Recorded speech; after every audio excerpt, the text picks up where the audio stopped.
Assalamualaikum warahmatullahi wabarakatuh.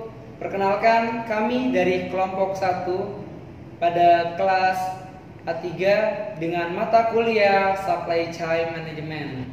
Oke, pada presentasi kali ini kita akan mempresentasikan tentang apa itu strategi rantai pasok. Dan di sini pada kelompok 1 ini kita memiliki 5 anggota. Yang pertama Ahmad Lotip, saya sendiri, dan yang kedua itu ada Didik Rosidi, yang ketiga ada Juniarta Deodora Sinaga, yang keempat ada Rina Amalia, dan yang terakhir ada TB Syarif Hidayatullah. Oke, untuk mempersingkat waktu kita akan langsung mempresentasikan tentang strategi pemasaran ataupun strategi rantai pasok.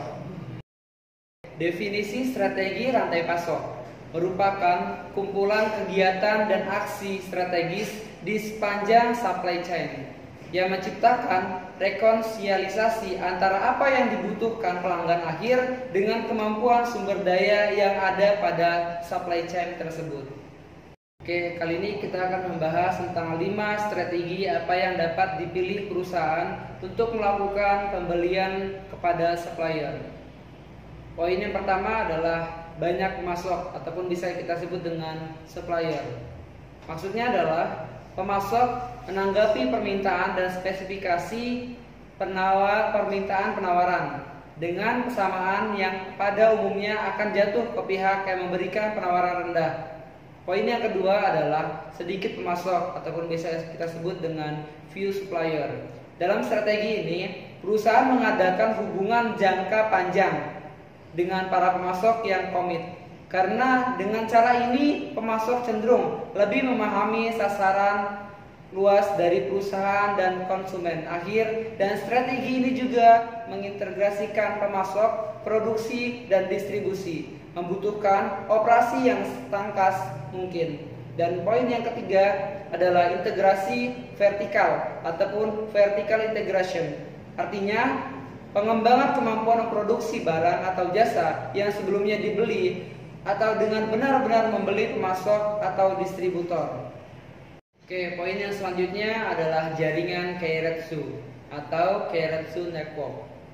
Kebanyakan perusahaan manufaktur mengambil jalan tengah antara membeli dari sedikit pemasok dan integrasi vertikal dengan cara misalnya mendukung secara finansial pemasok melalui apa? Melalui kepemilikan ataupun peminjam. Pemasok kemudian menjadi bagian dari koalisi perusahaan yang lebih dikenal dengan Keiretsu.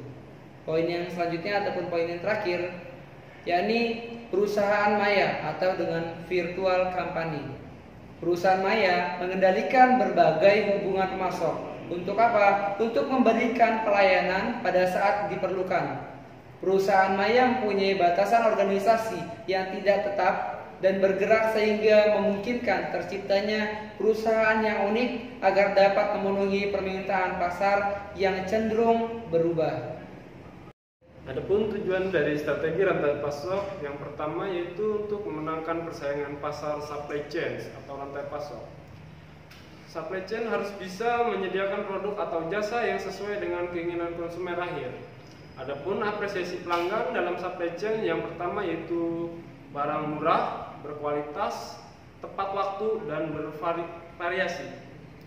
Adapun kemampuan supply chain yang pertama yaitu beroperasi secara efisien, menciptakan kualitas, bekerja cepat, fleksibel, dan inovatif. Adapun tujuan dari supply chain yang kedua yaitu cost reduction. Dengan meminimalkan biaya di semua sektor, maka kita bisa menghasilkan barang yang berkualitas dengan harga yang murah. Yang kelima yaitu memperoleh kepercayaan dari semua unsur terkait terutama pelanggan. Dengan menciptakan barang yang berkualitas, kita bisa menarik semua unsur. Yang keenam, mengembangkan prinsip kemitraan. Contohnya, kita menciptakan barang yang bervariasi. Ada 3 langkah dasar untuk mencapai kesesuaian strategi tersebut. Yang pertama itu adalah kita harus mengerti konsumen. Untuk mempermudah perusahaan melakukan pemahaman konsumen, perusahaan harus melakukan terlebih dahulu yaitu segmentasi pasar.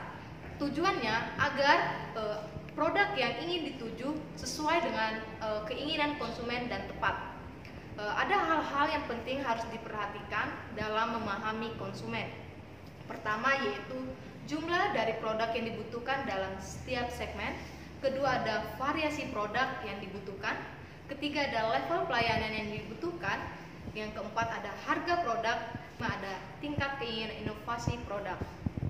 Poin kedua yaitu kita terlebih dahulu harus mengerti supply chain. Pada tahap ini dilakukan pemahaman pasok untuk menentukan tingkat yang daya tanggap dari rantai pasok. Hal ini termasuk dari kemampuan rantai pasok untuk melakukan berbagai kegiatan, misalnya yang pertama merespon permintaan pada rentang yang lebar. Kedua, waktu tenggang yang singkat. Jadi kita menggunakan waktu tenggang yang lebar menjadi dipersingkat ketika kita mengetahui dan mengerti supply chain tersebut. Yang ketiga ada mengatasi variasi produk dalam jumlah besar atau jumlah yang banyak. Dan yang keempat mengembangkan produk yang berinovasi tinggi. Dan kelima ada tingkat pelayanan yang tinggi. Karena semakin banyak konsumen yang membeli, maka tingkat pelayanan akan semakin kualitasnya akan kita pertinggi. Dan poin yang ketiga yaitu mencapai kesesuaian strategi. Penyesuaian strategi ini dilakukan untuk mensinkronisasikan atau menyetarakan strategi sesuai dengan kebutuhan konsumen. Untuk itu, tingkat daya tanggap atau respon dari rantai pasok harus konsisten dengan tingkat permintaan konsumen. Mulai dari supplier sampai ke tangan konsumen harus konsisten apa yang dibutuhkan dari permintaan sehingga bahan baku yang akan dipasok sesuai dengan apa yang dibutuhkan oleh si konsumen. Selanjutnya adalah cakupan strategi rantai pasok. Area cakupan supply chain management. Dalam kegiatan rantai pasok, terdapat beberapa kegiatan yang dilakukan untuk mencapai tujuan perusahaan. Menurut Pujawan 2010, halaman 9 menyatakan bahwa pengategorian dalam supply chain management terdiri dari beberapa kegiatan. Yang pertama, kegiatan merancang produk baru atau product development.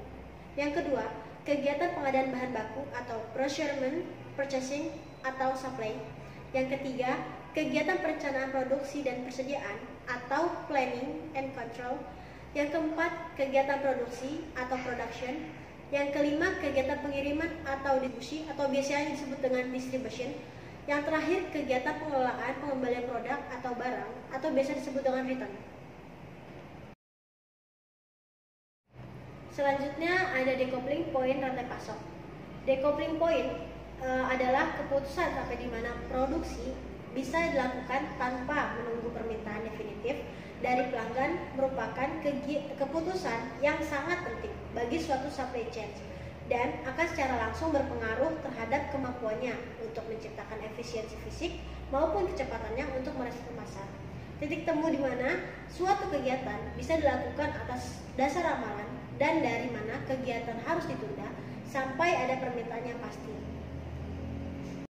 Kegiatan pada peramalan produk yaitu meliputi 4 ramalan, yaitu pertama make to stock.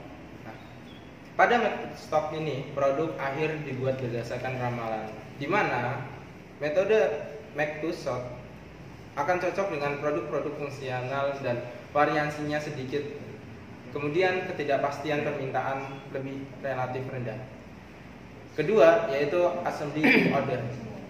Sistem ini hanya kegiatan perakitan yang menunggu pesanan dari pelanggan.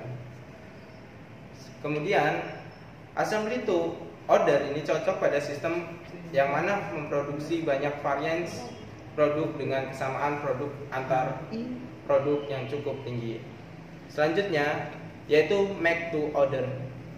Pada sistem make to order, kegiatan fabrikasi komponen tidak bisa dikerjakan tanpa menunggu pesanan dari pelanggan karena setiap pesanan mungkin membutuhkan jenis komponen yang berbeda-beda. Selanjutnya yaitu engineer to order. Engineer to order ini produk yang baru dirancang setelah ada pesanan dari pelanggan. Model ini umumnya digunakan karena produk-produk yang diinginkan oleh pelanggan mempunyai spesifikasi yang diinginkan oleh pelanggan tersebut. Selanjutnya, karakteristik supply chain management sebelum decoupling point,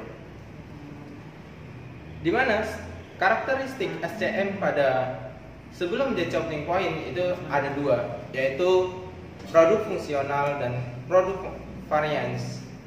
Produk fungsional itu merupakan produk yang banyak terdapat di pasaran umum, mempunyai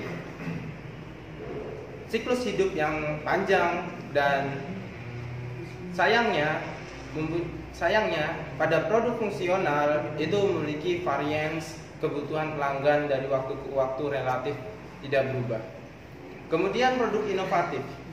Produk inovatif ini mempunyai varians jenis yang begitu banyak, dan siklus hidup dari produk inovatif ini relatif rendah, karena produk-produk ini akan terus berinovatif, berganti sesuai dengan perkembangan yang terjadi. Karakteristik supply chain management sesudah decoupling point. Biasanya proses produksi secara umum diklasifikasikan menjadi 4, yaitu perancangan produk, fabrikasi komponen, perakitan produk akhir, dan pengiriman. Kemudian DP atau OPP bisa diposisikan sebagai salah satu dari 4 proses secara umum tersebut. Kemudian dalam penggunaannya di 4 bagian utama tersebut dikenal dengan sistem produksi berikut, yaitu make to stock, assembly to order, make to order, dan engineer to order.